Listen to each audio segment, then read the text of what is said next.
আমাদের এই হাতে হাত, এটাই সম্পর্কের এক অটুট বন্ধন। আগুনের পাশ থেকে আমাদের অনন্ত পথ হেঁটে যাওয়া, একে অপরের দেওয়া প্রতিশ্রুতিগুলো সারা জীবন পালন করা, গোটা জীবন একে অপরের সঙ্গী হয়ে থাকা, একে অপরের জন্য বেঁচে থাকা, এটাই তো আমরা চেয়েছিলাম।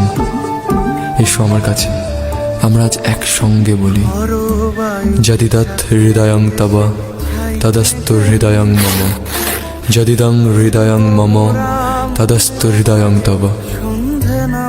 এই কথাগুলোর অর্থ জানো?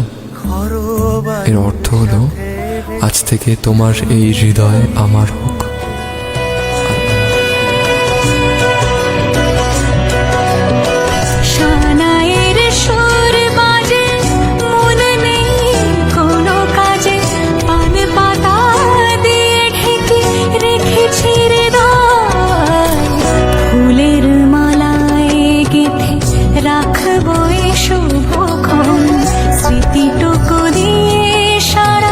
জীবন সাজাবো, ফুলের মালায় গেথে রাখবো এই শুভক্ষণ, স্মৃতিটুকু দিয়ে সারা জীবন সাজা।